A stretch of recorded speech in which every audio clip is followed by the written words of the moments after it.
Hi there, Sandra here from the Schwowin's Nest. Thanks for joining me today. I am part of a thrift store flip collab that I host every month to promote younger channels just starting out. I would love it if you could go down to the description box, click on that playlist link, view everyone's videos, hit their subscribe button and the like button and the notification bell, and help their channels grow. This first project is really easy, but it has a lot of wow factor to it. This is an apothecary jar that I picked up for $7.99. Now that is a little bit pricey, but it's super heavy. It has a hollow base and a hollow column, and it is absolutely gorgeous. So the first thing I'm going to do is use my 100% acetone just to get rid of any of the residue that's on there. And I also use this to clean them inside and out. It just makes them sparkle. You can find 100% acetone in your pharmacy right next to the nail polish remover. This is a jar of white sand and Epsom salts that I had left over from Christmas last year. And I'm just going to pour it in so it fills up the base and the column of the apothecary jar. Next, I'm going to add a little bit of reindeer moss. I'm going to tuck it down into the column and then have just a little bit spread around the very bottom of the jar. I'm going to add some lavender stems. Now, these I picked up from Amazon and I really love them. I'll link them down in my description box. And I think I'm probably going to be purchasing more because this one was just so pretty. I love the greenery stems on it. So what I'm doing is making sure that it's just going to fit nicely down into the center. I'm just poking it in and then making sure it's going to fit and that the lid isn't going to squish the flowers. I did the same thing with another apothecary jar, a little bit different style. And then I also had a leftover light fixture glass that I added some of the Dollar Tree lavender to. I think they turned out gorgeous.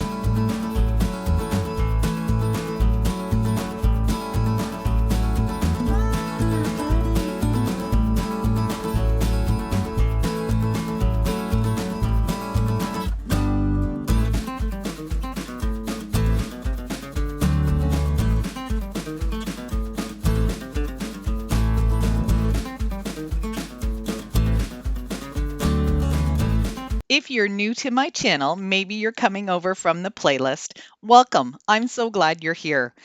On my channel, I do tons of farmhouse decor. It is my favorite style, but I'm also kind of moseying over to the French country and some cottage and coastal for the summer. And I also love vintage style. So if that's something you're interested in, I would love for you to hit that subscribe button and stick around. The second project I have for you today is this orange glass pitcher. I'm cleaning it again with some 100% acetone. My apologies that you really can't see what it looks like, but it has this beautiful diamond pattern on it and some wonderful lines. And I have decided to just take some white flat spray paint and give it a couple of coats and then leave it totally alone. I'm using a paint and primer in one, and it is white flat. You can use any type of spray paint that you have on hand. Anything would work. The only thing that I would suggest you do is do quite a few really light coats, which is what I did. I think I did about 3 really light coats. I also flipped it upside down so I could make sure I get into all of those nooks and crannies. I really adore how this one turned out. I think it looks absolutely stunning.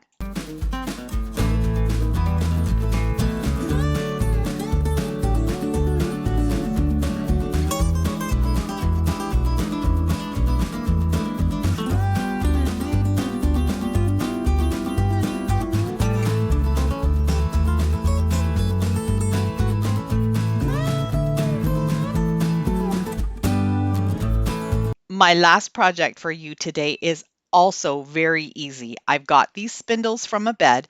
I'm going to cut them down right in the grooves where it's easy to cut. I'm going to make little feet out of them. So I've got 2 spindles. I'm going to get 4 feet out of it.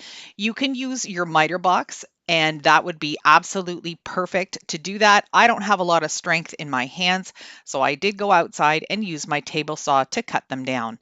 Now what I need to do is measure out the bottom of this basket. This is a white basket that I've had in my stash for a really long time. It came from a thrift store. It's super sturdy, was already painted white. I didn't need to do anything to that, which is a huge bonus. I'm just going to take my miter shears and cut the paint stick down. Now these paint sticks are a little bit stiff. They're thicker wood, they're stronger wood, harder wood. So this is what I do with my paint sticks. I use the miter shears. I squeeze as hard as I can, but I flip it over a couple of times and crease it on the top and on the bottom. And that just helps to get that cut a little bit easier. Now I'm just going to be applying all of this with hot glue. I needed a little bit of a lift on the one side because of course you can see the basket has some wonky edges on the bottom. Baskets are never 100% flat. So I'm going to go ahead and glue this piece on. I'm going to be using a lot of hot glue to apply these stir sticks. And what I'm going to do is make sure that I don't have too much coming through to the inside of the basket, but this weave is pretty tight. I did have to use some extra hot glue and go in between the cracks and just make sure that it was all really secure. This is going to give me a flat area where I can put the feet. Now I'm simply going to use hot glue and glue these feet right onto the paint stir sticks. I'm not going to use any wood glue. When you glue raw wood to raw wood using hot glue, it sticks super well. So if you wanted to use some wood glue, by all means you could do that. But for me, I think the hot glue worked out just fine.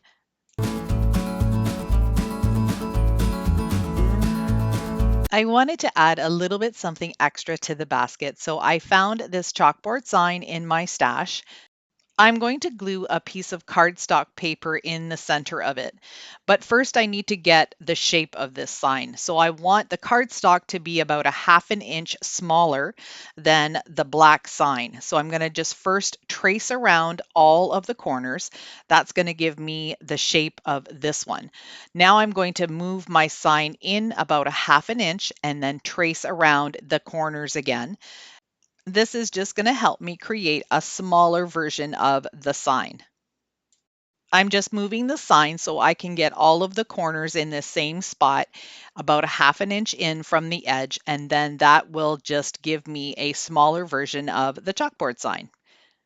I'm going to cut out the smaller square, and then using a glue stick, I'm going to glue it right on top of the chalkboard sign.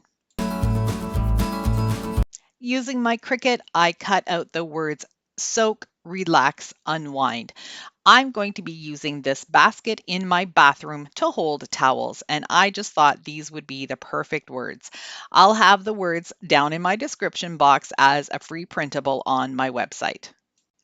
I thought a little bit more of a twine accent would be suitable, seeing as the hanger itself is made from twine. So I'm just taking some of the Dollar Tree twine and gluing it all the way around the scrapbook paper. That's just going to give it a little bit more of a frame.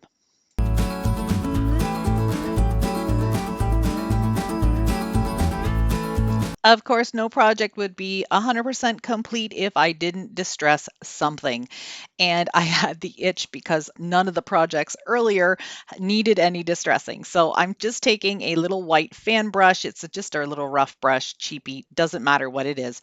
And I'm just going to dry brush some white all the way around the edge of the chalkboard sign. And then I'm going to pull some a little bit towards the top of the sign. So I want it to look a little bit rustic around the edges. I'm just going to hot glue the sign to the front of the basket, and the twine handle I'm going to hot glue on the inside of the basket so it looks like it's hanging down. I love how this looks sitting next to my tub.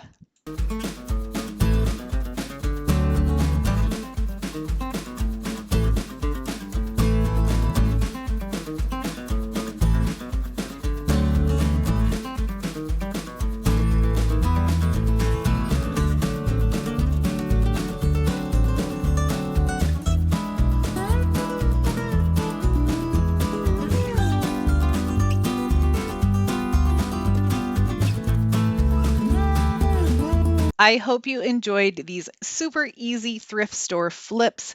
Make sure you're on the lookout for some of these items when you're out thrift shopping because it doesn't always have to be a big project.